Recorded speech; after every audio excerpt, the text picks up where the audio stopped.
ప్రపంచమంతా విజ్ఞప్తి చేసింది. ఈ అంటువ్యాధికి సంబంధించి వ్యాక్సిన్ కనిపెట్టండి, అదేవిధంగా ఈ వ్యాధి సోకినోళ్లకు వైద్య సహాయాన్ని అందించడానికి దానికి అవసరమైన ఇంజెక్షన్లు కానీ మందులు కానీ తయారు చేయండి, పెట్టుబడి పెట్టండి, మేము ప్రోత్సహిస్తామని చెప్పి ప్రపంచం నలుమూలల నుంచి ఫార్మా కంపెనీలకు విజ్ఞప్తులు వచ్చినాయి. గొప్ప విషయము, ప్రధానమైన వ్యాక్సిన్ ఈ దేశం నుంచే, భారత్ బయోటెక్ తెలంగాణ నుంచి, పూణే వాళ్ళ మహారాష్ట్ర నుంచి ప్రపంచానికి ఆదర్శంగా నిలబడి వ్యాక్సిన్లను కనిపెట్టడం జరిగింది. అయితే ఇక్కడ దీనికి సంబంధించిన మందులు కానీ, ఈ రోగం రాకుండా ముందస్తుగానే వ్యాక్సిన్ వేసుకోవడానికి వ్యాక్సిన్ కానీ, వ్యాధి సోకినోళ్ళకి ఇవ్వాల్సిన ఇంజెక్షన్స్ కానీ, వీటన్నిటిని కూడా మన ఫార్మా కంపెనీలు కనిపెట్టినాయి. మొదటి అనుభవాన్ని దృష్టిలో పెట్టుకొని, మొదటి వచ్చిన ఉపద్రవాన్ని దృష్టిలో పెట్టుకొని భవిష్యత్తులో ఇది పెరగడానికి అవకాశం ఉంది అని చెప్పి నిపుణులు చెబుతున్నా అటు ప్రధానమంత్రి ఇటు ముఖ్యమంత్రి గారు పెడచెవిన పెట్టినరు. ఆ రోజు నుంచి ఈ రోజు వరకు మోడీ గారు, కేసీఆర్ గారు ఎన్నికలు, ఉప ఎన్నికలు, రాష్ట్రాల ఎన్నికలు, ఎన్నికైన ప్రభుత్వాలను కూల్చడం, పార్టీ ఫిరాయించడం మీదనే మోడీ గారు, కేసీఆర్ గారు దృష్టి పెట్టిరు. మధ్యప్రదేశ్లో ప్రభుత్వాన్ని కూల్చడం కానీ, కర్ణాటకలో ప్రభుత్వాలను కూల్చడం కానీ, కేసీఆర్ గారు ఈ రాష్ట్రంలో కాంగ్రెస్, టీడీపీ ఎమ్మెల్యేలను కొనుగోలు చేయడం కానీ, కేవలం రాజకీయాల మీదనే వీళ్ళకున్న పూర్తి సమయాన్ని కేటాయించారు. దాంతో ఈ దేశంలో కరోనా ఎంత విజృంభించింది అని అంటే ఎవరు ఊహించనంత స్థాయికి ఈరోజు కరోనా మహమ్మారి ప్రజల్ని పట్టి పీడిస్తున్నది. ఆ మధ్యలో మోడీ గారు గొప్పగా చెప్పుకున్నారు, కరోనాకు సంబంధించిన వ్యాక్సిన్ను 50 దేశాలకు భారతదేశమే సరఫరా చేస్తుంది. ప్రధానమంత్రి గారి slogan make in India, made in India అని ఏదైతే ఉన్నదో అందులో భాగంగానే ఈ వ్యాక్సిన్లను ఈ రాష్ట్రంలో ఉండే ఫార్మా కంపెనీలు తయారు చేసినాయని చెప్పి గొప్పలు చెప్పి ఆర్భాటంగా ప్రధానమంత్రి గారు ప్రచారం చేసుకున్నారు. ఈ రాష్ట్రంలో ఉన్న భారత్ బయోటెక్ తయారు చేసిన వ్యాక్సిన్ను కేసీఆర్ గారు, మా రాష్ట్రంలో కేటీఆర్ గారు మేం చేసినాం, ఈ గొప్పతనం మాది అని చెప్పి వ్యాక్సిన్ తయారీలో ఇతర దేశాలకు సరఫరా చేయడంలో 50 దేశాలకు మేము సరఫరా చేస్తున్నామని చెప్పి మోడీ గారు, కేసీఆర్ గారు పోటీలు పడి వీళ్ళకి సంబంధం లేకపోయినా గొప్పతనాలను వాళ్ళకు ఆపోదించుకొని రాజకీయ ప్రయోజనం పొందడానికి, ప్రపంచ ప్రజల ముందు వీళ్ళ గొప్పలు చెప్పుకోవడానికి పూర్తి సమయాన్ని కేటాయించిన వాళ్ళు. ఈరోజు 50 దేశాలకు వ్యాక్సిన్ సరఫరా చేసినామని గొప్పగా చెప్పుకున్న ఈ దేశంలో ఇక్కడి ప్రజలకు వేద్దామంటే వ్యాక్సిన్ లేదు, వ్యాక్సిన్ కొరత ఉన్నది. కోవాక్సిన్ కానీ, రెమ్డెసివిర్ కానీ, దానికి సంబంధించిన అంటే ఈ బారిన పడ్డ వాళ్ళకు అందించడానికి ఆక్సిజన్ కానీ అందుబాటులో లేదు. రోగాలు వచ్చిన వాళ్ళకు ఆసుపత్రులకు వెళ్తే బెడ్లు లేవు, రోగంతో చనిపోయిన వాళ్ళను కాల్చడానికి శ్మశానాలు లేవు, రోగ నిరోధక టీకాలు ఇవ్వడానికి వ్యాక్సిన్ అందుబాటులో లేదు. రోగం బారిన పడ్డ వాళ్లకు సూది మందు వేయాలంటే కేంద్ర ప్రభుత్వం 3 రకాల ధరలను నిర్ణయించింది. ప్రభుత్వం నిర్ణయించిన మరుక్షణమే నేను ట్విట్టర్లో కేంద్ర ప్రభుత్వానికి హెచ్చరిక జారీ చేసిన. కేంద్ర ప్రభుత్వానికైతే 150 రూపాయలు, రాష్ట్ర ప్రభుత్వానికైతే 400 రూపాయలు, సామాన్యుడికి 600 అంట. ఆ తర్వాత 24 గంటలకు ఎక్కడ పబ్బులలో పార్టీలలో ఉన్నాడో తెల్లారి లేటుగా నిద్రలేసిన కేటీఆర్ గారు ఇదే రాగం ఎత్తుకున్నాడు. కేంద్రానికి 150 అయింది, రాష్ట్రానికి 400 అయిందని. నేను అడుగుతున్న కేటీఆర్ను, నరేంద్ర మోడీని, కేంద్రం 150 రూపాయలకు కొన్నా, రాష్ట్ర ప్రభుత్వం 400 రూపాయలకు కొన్నా ఇది ప్రజలు చెల్లించిన పన్ను. కానీ సామాన్యుడికి అమ్మేదాన్ని 600 రూపాయలకు అమ్ముతున్నారు. సామాన్య ప్రజలను దోసుకోవడమే ఇది, నిలువు దోపిడీ. రోజుకు ఉపాధి హామీ కూలీకి వెళ్ళి 150 రూపాయలు సంపాదించుకుంటే వాళ్ళకు ఉచితంగా వ్యాక్సిన్ వేయాల్సిన రాష్ట్ర కేంద్ర ప్రభుత్వాలు ప్రజల ప్రాణాలతోని వ్యాపారం చేస్తుండ్రు. కరోనా మరణ మృదంగం వాయిస్తుంది దేశంలో. ఈ కరోనాని ఎదుర్కోవడంలో కేంద్ర ప్రభుత్వానికి రాష్ట్ర ప్రభుత్వానికి ఎలాంటి నిర్దిష్టమైన కార్యాచరణ లేదు. ఈరోజు మీరు చూస్తున్నారు, టిమ్స్లో నిన్న 20 మంది ఒకటే రోజు చచ్చిపోయారు. గాంధీ హాస్పిటల్లో ఒకటే రోజు 50 మంది చచ్చిపోయారు. ప్రభుత్వం గొప్పలు చెప్పుకున్న టిమ్స్లో 1300 పడకలు ఉంటే మంచాలతో సహా ఐక్య అనే ఫర్నిచర్ కంపెనీ ఉచితంగా ఇచ్చింది. ఇవాళ అక్కడ వైద్యులు లేరు, నర్సులు లేరు, పారిశుద్ధ్య సిబ్బంది లేరు. సివరేజ్ ట్రీట్మెంట్ ప్లాంట్ లేకపోతే టిమ్స్ ఆసుపత్రికి నేను ఎంపీ నుంచి 50 లక్షల రూపాయలు నిధులు ఇచ్చిన. నా ఎంపీ నిధుల నుంచి టిమ్స్ ఆసుపత్రికి ఎస్టీపీ కట్టియకపోవడం వల్ల ఈ నీళ్ళు, కలుషితమైన నీళ్లు సెంట్రల్ యూనివర్సిటీలకు పోయి అక్కడ ఉన్న విద్యార్థుల జీవితాలతో ప్రాణాలతో ఈ కలుషితమైన నీరు, ఈ కోవిడ్ ట్రీట్మెంట్ జరిగిన ఈ ఈ ఈ పేషెంట్ల వినియోగించిన నీళ్లు సెంట్రల్ యూనివర్సిటీకి వెళ్ళి అక్కడి విద్యార్థుల జీవితాలతో చెలగాటమాడుతుంటే పార్లమెంట్ సభ్యుడిగా 50 లక్షల రూపాయలు నా ఎంపీ నిధుల నుంచి ఇచ్చిన. 4,000 కోట్ల రూపాయలు ముఖ్యమంత్రి సహాయ నిధికి వసూలు చేసిన కేసీఆర్ గారు టిమ్స్ ఆసుపత్రికి అవసరమైన సివరేజ్ ట్రీట్మెంట్ ప్లాంట్ కట్టించలేదు. ఇది తెలంగాణ సమాజం గమనించాలి. గాంధీ ఆసుపత్రిలో పనిచేస్తున్న వైద్యులకు జీతాలు ఇవ్వలేదు. టిమ్స్లో తాత్కాలికంగా నియమించుకున్న వైద్యులకు కానీ ఈ వైద్యానికి అవసరమైన సహాయాన్ని అందించే సిబ్బందికి జీతభత్యాలు సరిగ్గా చెల్లించలేదు. ఇవాళకి కూడా అక్కడ వైద్యులు అందుబాటులో లేకపోవడం వల్ల 1300 పడకలు ఉండాల్సిన ఆసుపత్రిలో 500 నుంచి 600 మంది మాత్రమే పేషెంట్లను చేర్చుకుంటున్నారు.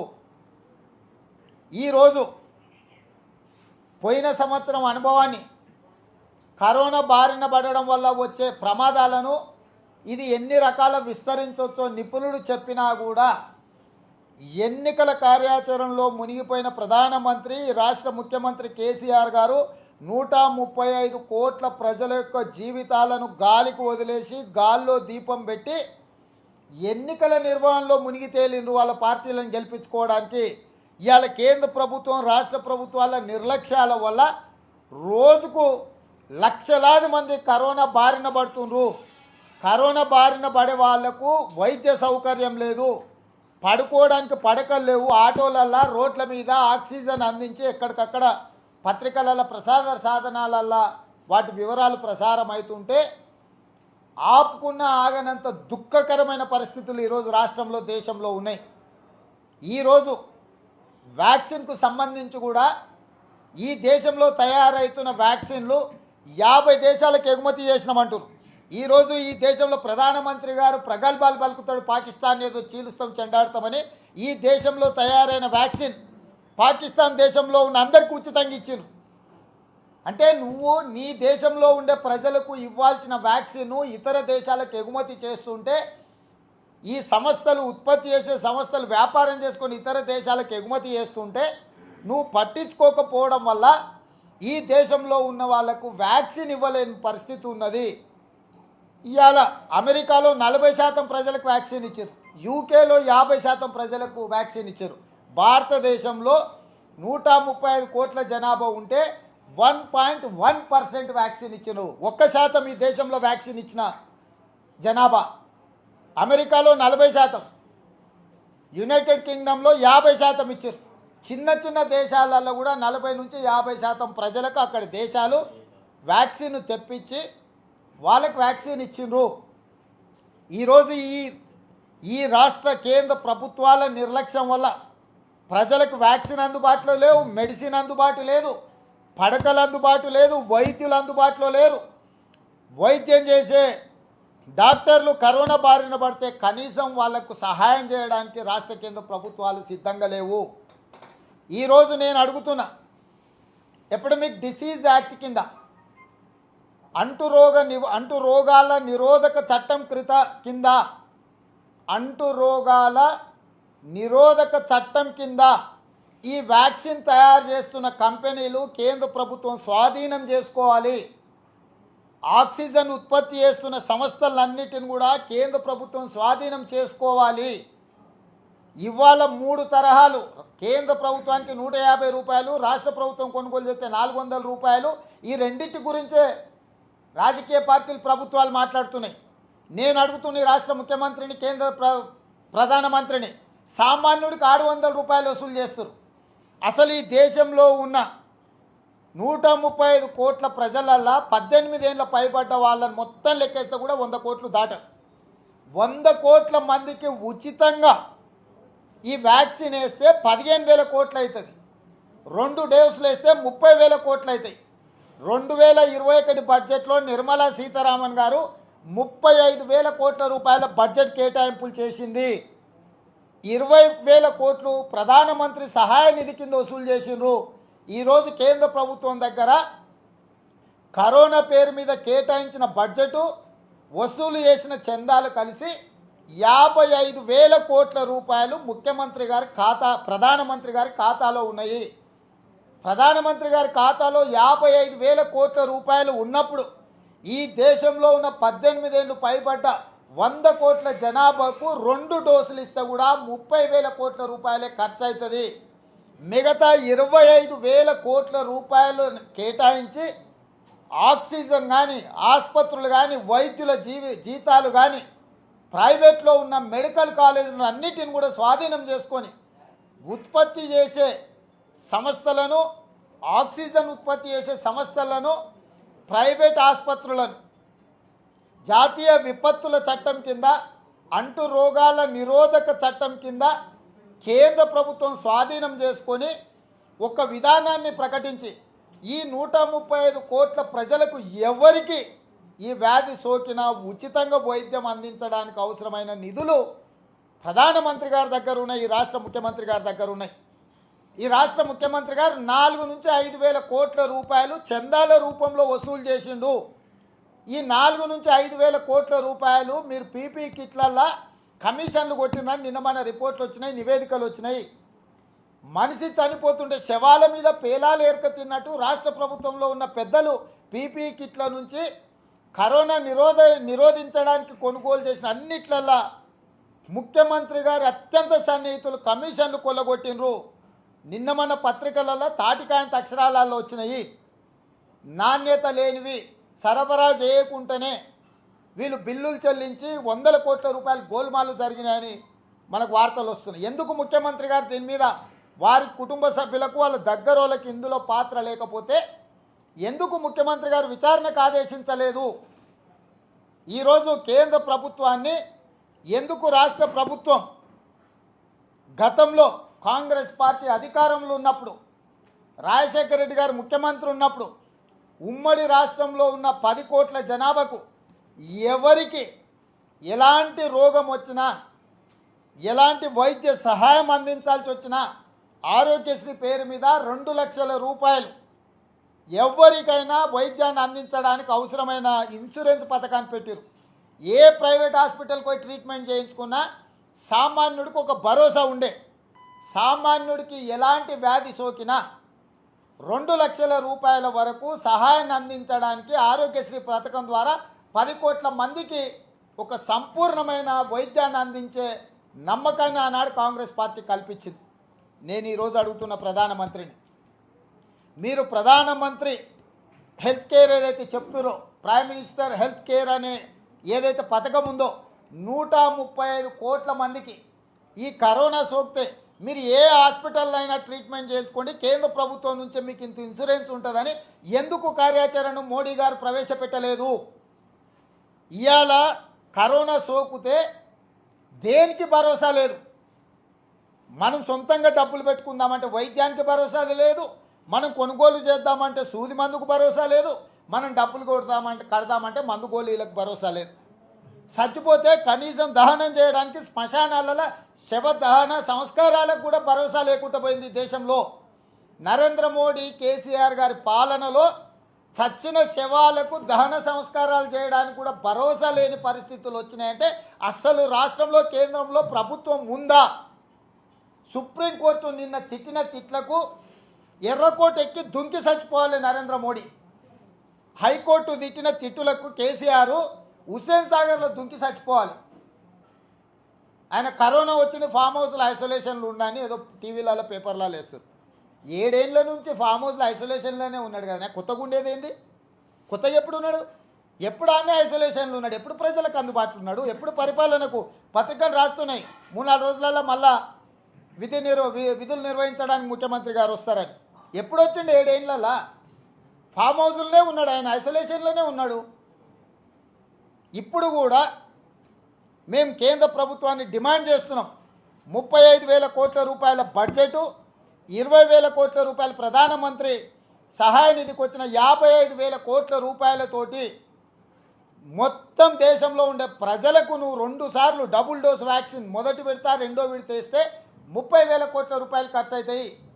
మిగతా 20,000 కోట్ల రూపాయలతోటి ఈ దేశంలో ఉండే అన్ని ప్రైవేట్ ఆసుపత్రులలో ఎక్కడ పోయి పేదోడు వైద్యం చేయించుకున్నా ఉచితంగా 5 లక్షల రూపాయలు ప్రభుత్వమే ఆ పేదోళ్లకు వైద్య సహాయం కింద బిల్లులు చెల్లించేటట్టు మీరు చట్టం తీసుకురండి. మీరెందుకు ఆరోగ్యశ్రీ లాంటి పథకాన్ని దేశం మొత్తం ప్రజలకు అమలు చేసే విధంగా ఎందుకు కేంద్ర ప్రభుత్వం విధానాన్ని తీసుకొస్తలేదు? ఇవాళ కేంద్ర ప్రభుత్వము ప్రధానమంత్రి హెల్త్ కేర్ స్కీమ్ తెస్తే కేసీఆర్ గారు మా దగ్గర ఆరోగ్యశ్రీ ఉన్నది, మేము అది ఆమోదించమన్నాడు. మరి ఆరోగ్యశ్రీలో ఎందుకు కరోనాను మీరు ఇంక్లూడ్ చేస్తలేరు? పక్క రాష్ట్రం ఆంధ్రప్రదేశ్లో కరోనాను ఆరోగ్యశ్రీలో కలిపేసి నువ్వు ఈ రాష్ట్రంలో ఎందుకు కలుపుతలేవు? ఈరోజు ఆరోగ్యశ్రీలో ఈ పథకాన్ని కలపకపోవడం వల్ల ప్రైవేట్ ఆసుపత్రులు జలగల్లాక పీల్చి పిప్పి చేస్తున్నారు. చచ్చిపోయిన శవాలను కూడా ఆసుపత్రుల్లో పెట్టుకొని బిల్లులు వసూలు చేస్తున్నారని మనం టీవీలలో పేపర్లలో చూస్తున్నాం. దీనికి కారణం మోడీ కేసీఆర్ గారు కాదా?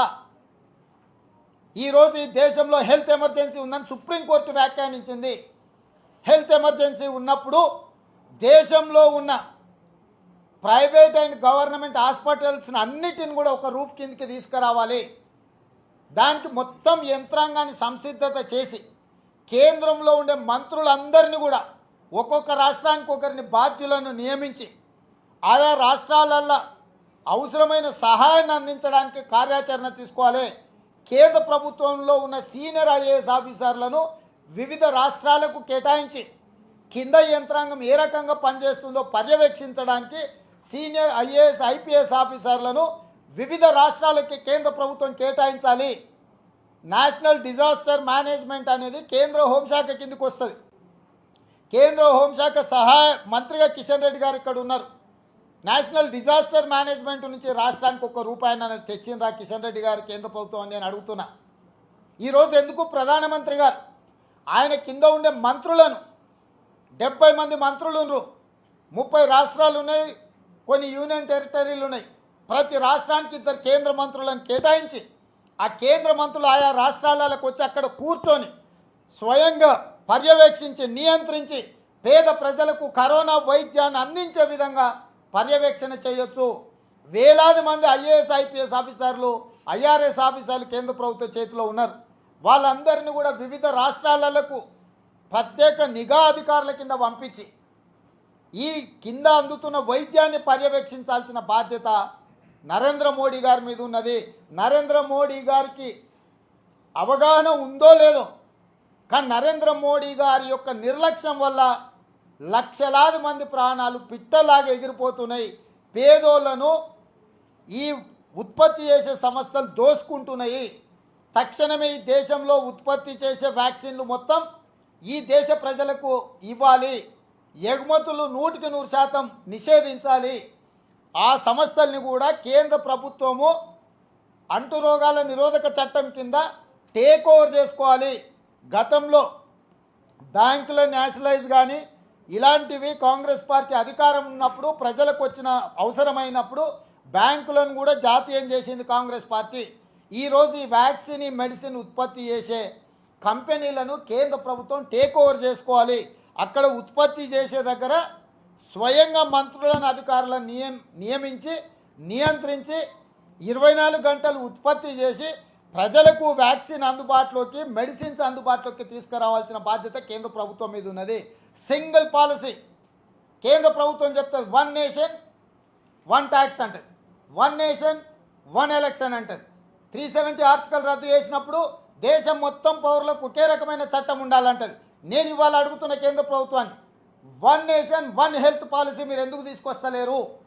55,000 కోట్ల రూపాయలు కేవలం కరోనా కోసమే వసూలు చేసినాయి. కేటాయించిన నిధులు నీ దగ్గర ఉన్నప్పుడు 150 రూపాయలకు నువ్వు కొనుక్కొని 400 రూపాయలకు రాష్ట్ర ప్రభుత్వాలకు ఇచ్చి 600 రూపాయలు సామాన్యుని ముక్కు వెండి వసూలు చేస్తున్నావు. అంటే సామాన్యులను దోపిడీ చేయడానికి ఈ సంస్థలకు ప్రధానమంత్రి లైసెన్స్ ఇచ్చిండు.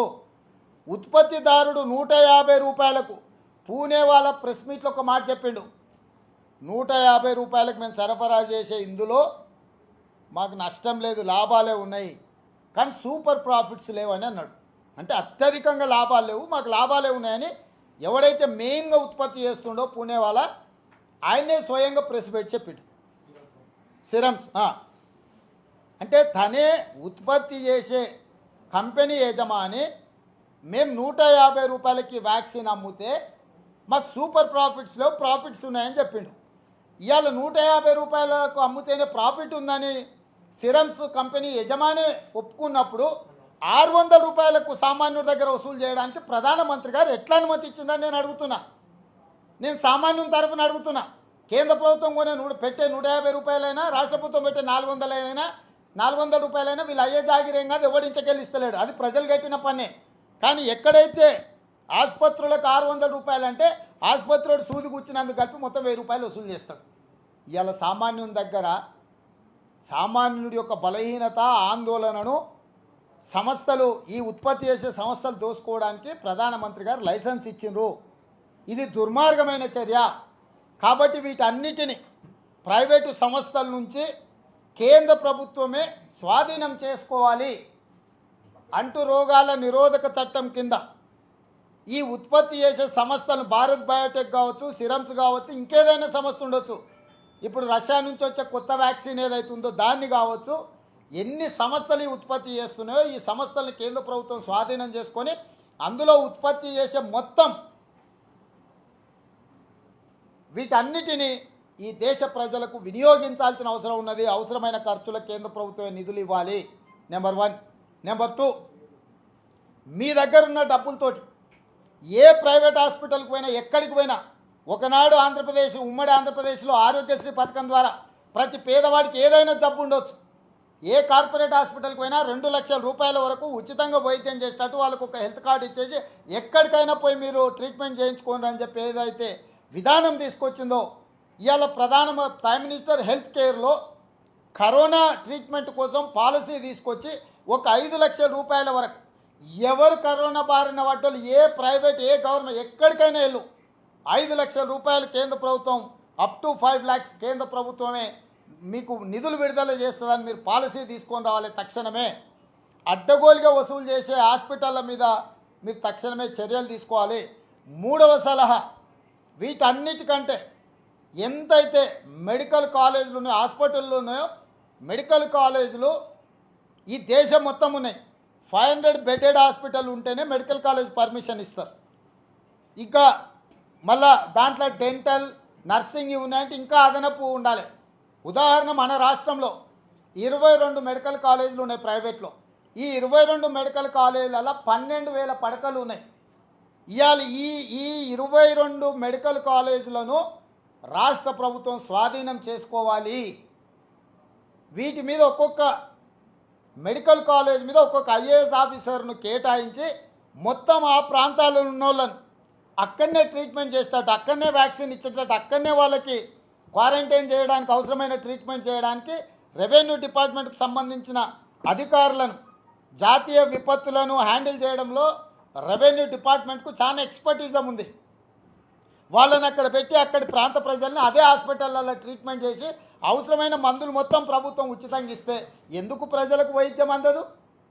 ఇవాళ ఎందుకు తీసుకుంటలేడు ప్రైవేట్ మెడికల్ కాలేజీలను? ఎందుకు రాష్ట్ర ప్రభుత్వం స్వాధీనం చేసుకుంటలేదు? మంత్రి మల్లారెడ్డికి 2 ఉన్నాయి. వైద్య ఆరోగ్య శాఖ మంత్రి ఈటెల రాజేందర్కి ఒక కాలేజ్ ఉంది. ఆర్థిక మంత్రి హరీష్ రావుకి ఇంకొక కాలేజ్ ఉంది. పువ్వాడ అజయ్కి ఇంకొక కాలేజ్ ఉంది. కేసీఆర్ చుట్టానికి 3 కాలేజీలు ఉన్నాయి భాస్కర్ రావుకు.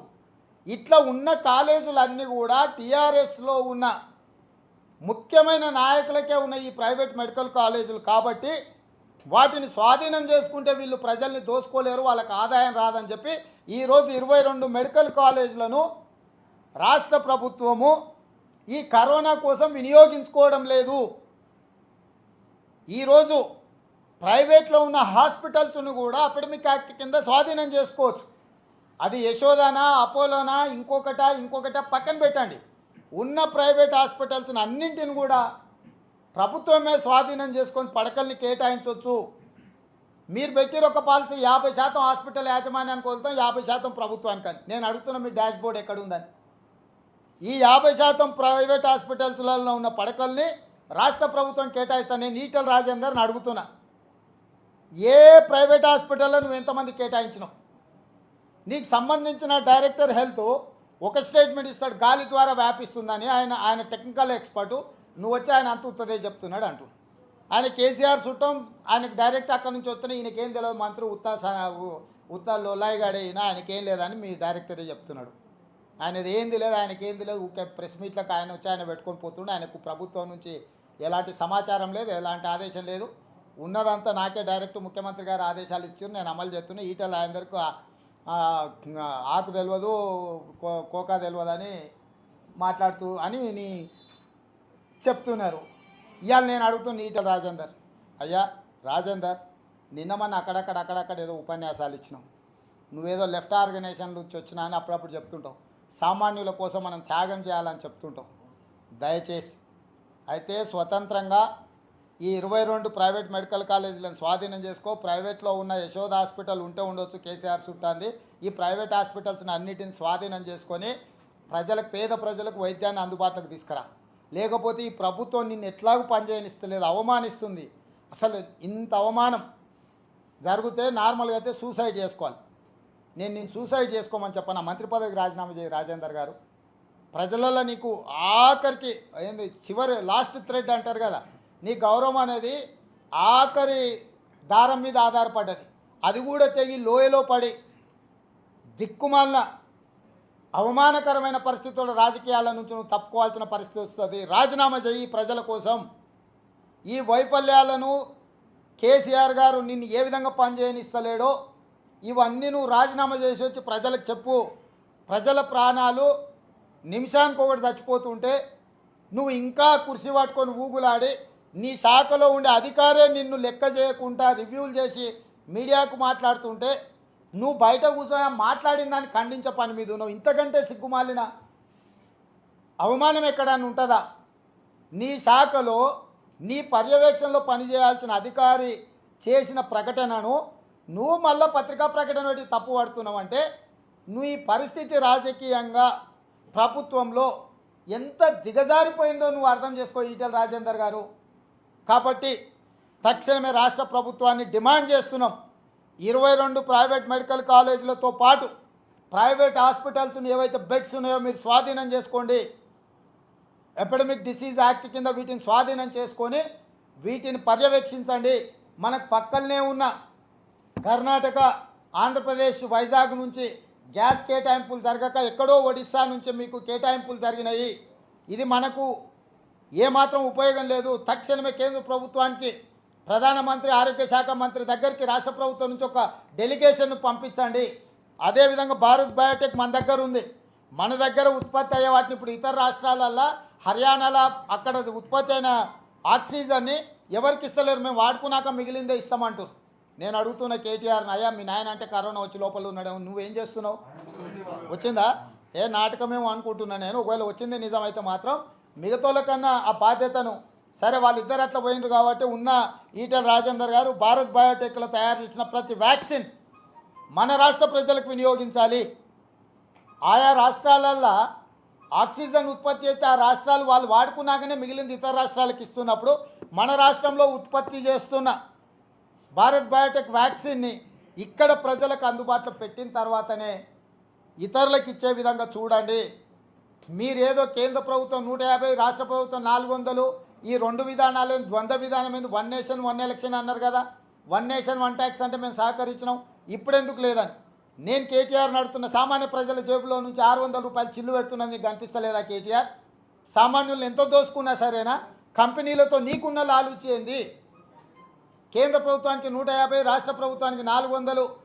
ఇవి ప్రభుత్వము ప్రజలు కట్టిన పన్నుతోనే కొనుగోలు చేస్తుంది. కానీ సామాన్యులకు ఇచ్చేదాన్ని 600 రూపాయలకు ఛార్జ్ చేస్తున్నారు. అప్పుడు ఏమవుతుంది? ఈ ఉత్పత్తి సంస్థలు ప్రైవేట్లోనే అమ్ముకుంటారు 600 రూపాయలకు. 150 కేంద్ర ప్రభుత్వానికి ఎందుకు ఇస్తారు? 400 రూపాయలకు రాష్ట్ర ప్రభుత్వానికి ఎందుకు ఇస్తారు? బ్లాక్లో అమ్ముకుంటున్నారు వాళ్ళు. ఎంత ఉత్పత్తి చేసిరు, ఎవరికి వినియోగిస్తారు, ఆధార్ కార్డుతో సహా. ఇంత టెక్నాలజీ పెరిగింది. ఎన్ని డోసులు ఉత్పత్తి చేసిరో, ఆ డోసులు ఎవరికి ఇచ్చారో ఆధార్ కార్డుతో సహా ఆ కంపెనీలు ఎందుకు నమోదు చేస్తలేవు? ఇవాళ ఇక్కడ ఉన్న హెటరో డ్రగ్స్ అనే యజమానులు 20,000కు అమ్ముకుంటున్నారు. నిన్న మన పోలీసులు అరెస్ట్ చేశారు ఆ సంస్థ ఉద్యోగులను. సంస్థని రెమిడిసివియర్ని 20,000 రూపాయలకు ఒక డోసు అమ్ముకుంటున్నారు. ఇది నేను ఆరోపణ చేయడం కాదు, హెటరో డ్రగ్స్ మీద పోలీసులు పట్టుకున్నారు. కేటీఆర్ సంస్థతో ఉన్న యజమానులతో ఉన్న అనుబంధం ఏందో బయటికి తీయండి. మీకున్న రియల్ ఎస్టేట్ లావాదేవీలు ఏంటో బయటికి తీయండి. హెటరో డ్రగ్స్కి కేటీఆర్కి ఉన్న రియల్ ఎస్టేట్ అనుబంధం ఏంటిదో బయటికి తీస్తే ఇవాళ హెటరో డ్రగ్స్ అమ్ముకుంటున్న 20,000 రూపాయలకు ప్రైవేట్లో అమ్ముకున్న ఎందుకు రాష్ట్ర ప్రభుత్వము చర్యలు తీసుకుంటలేదో ఈ లింకు తెలుస్తుంది మీకు. నేను స్పష్టంగా నిర్దిష్టమైన ఆరోపణ చేస్తున్నా. హెటరో డ్రగ్స్ కంపెనీకి కేటీఆర్కి రియల్ ఎస్టేట్ లావాదేవీలు ఉన్నాయి. భూముల అమ్మకం కొనుగోళ్లలో లావాదేవీలు ఉన్నాయి.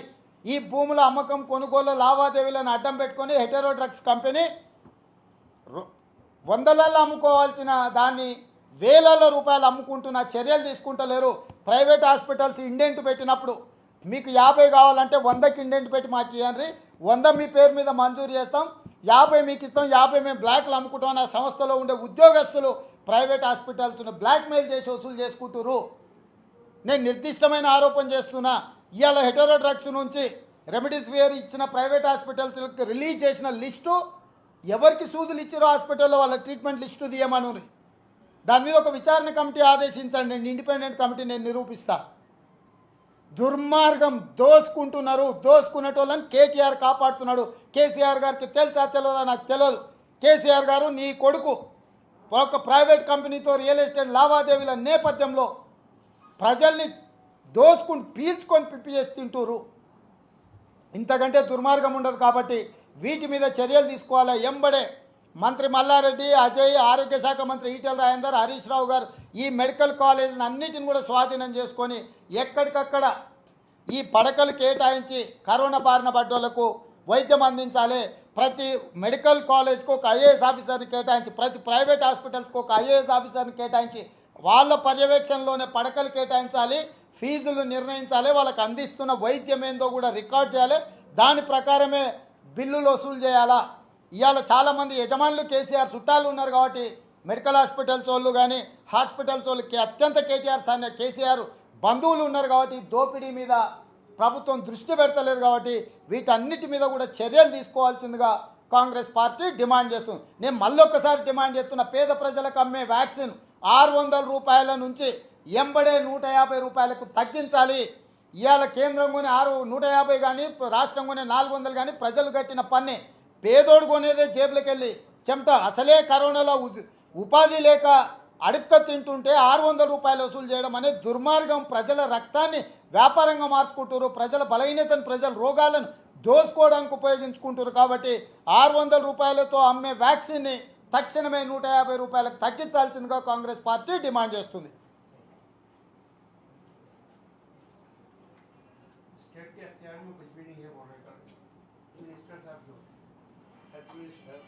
स्टेट के अख्तियार में ये ऑक्सीजन हो या इंजेक्शन हो या वैक्सीन हो, ये तीनों हमारे अख्तियार में नहीं है। जो भी अगर होगा कुछ खतरा है उसके लिए सेंट्रल जिम्मेदार है, हम जिम्मेदार नहीं होंगे। सबका लेटर जो वो आप जो प्रदेश सरकार के जो मंत्री जी ने कहा, ये सांसद साहब को आधा मालूम है आधा नहीं मालूम है, क्योंकि इन्होंने सरकार में है नाम के वास्ते, मगर कभी रिव्यू में उसको बुलाया नहीं, बिठाया नहीं, उसको पता भी नहीं है क्या हो रहा है, क्योंकि केसीआर साहब इसको अंदर ही नहीं आने दे रहा है। ये बाहर से जो तेलुगु में बोलते बड़ी बैठे पिल्लल बोल के, मतलब वो स्कूल के अंदर नहीं जाते, बाहर गधों के पीछे, इसके पीछे, उसके पीछे लावारिश फिरते रहते ना। ये लावारिश मिनिस्टर है, इसको कुछ काम नहीं है, कुछ दाम नहीं है, उसके एक पैसा खदर भी नहीं है।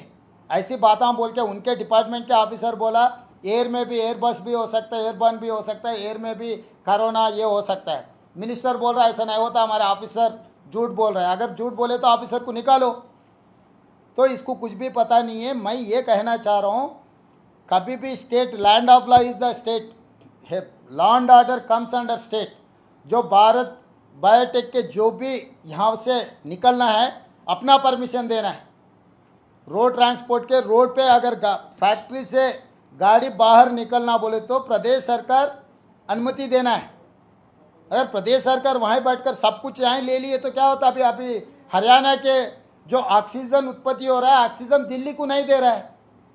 केंद्र सरकार ने कुछ कहा, कुछ करा, प्रदेश सरकार ने वो पूरा रोक लिए। फिर हरियाणा के प्रदेश सरकार जो उनके प्रदेश में जो उत्पत्ति हो रहा है वो खुद ने ले रहा है। तब तेलंगाना में जो उत्पत्ति हो रहा है तेलंगाना प्रदेश सरकार ले सकते ना। क्यों दूसरों के ऊपर, दूसरों के कंधे पे बंदूक चलाने का छोड़ दो। आप मुख्यमंत्री सहाय निधि के 4000 करोड़ रुपए वसूल किए, वो पैसे कहाँ रखा, वो पैसे किधर गए, पहले उसका तो जवाब दो। आरटीआई में हम अप्लाई किए, this is not comes under RTI बोल के आप रिफ्यूज किए। अगर इतना ट्रांसपेरेंट अगर आप ये पैसे इस्तेमाल किए तो आरटीआई में क्यों जवाब नहीं दे रहा है। इसका मतलब एक चोर है, दूसरा बड़ा चोर है, ये सब चोरा मिलके आम आदमी को लूट दे रहा है। ये कोई तरीका नहीं होता। इसीलिए हम लोग प्रदेश सरकार और केंद्र सरकार से हम सरासर ये डिमांड कर रहे हैं कि प्राइवेट जितना भी मेडिकल कॉलेजेस है, हॉस्पिटल्स है, सिंगल रूफ में ले लेना। और जो वैक्सीन उत्पत्ति कर रहा है ये कंपनियों को एपिडेमिक डिसीज एक्ट के हिसाब से आप हवाला कर लेना, कर लेके सब जितना भी है, जो बजट में 35,000 करोड़ रुपए निर्मला सीतारमण जी वैक्सीन के लिए एलोकेट किए, 20,000 करोड़ रुपए प्रधानमंत्री सहाय निधि से वसूल किए, पूरा 55,000 करोड़ उनका ने है। अगर 150 करोड़ लोगों को 2 बार वैक्सीन दिए तो भी 30,000 करोड़ रुपए बस है और 25,000 करोड़ रुपए बचेगा। अगर ये पूरा केंद्र सरकार ने खरीद लेके आम आदमी को मुफ्त में दिए तो भी 30,000 करोड़ में 135 करोड़ लोगों को वैक्सीन दे सकते। मगर इन लोगों का नीयत साफ नहीं है। जहां पर चुनाव है, चुनाव में जो हो रहा, उनके बिहार में चुनाव है तो वैक्सीन फ्री बोल देता मोदी, वेस्ट बंगाल में इलेक्शन हुए तो वैक्सीन फ्री बोल देता, तेलंगाना में क्यों नहीं कह रहा है। जो उत्पत्ति हो रहा है वो तेलंगाना से। तो मैं इसीलिए कहना चाह रहा हूं, दोनों मिलकर देश को लूटने के काम पे, झूठ बोलने में माहिर हो गए। केसीआर मोदी अलग अलग नहीं है, दोनों मिलकर ही ये पूरा सिक्के का हेड एंड टेल है। ये दोनों मिलके ऐसे गलत काम कर रहे हैं। ये सरासर कांग्रेस पार्टी डिमांड कर रहे हैं गलत काम रोकना है और अच्छा काम करना है।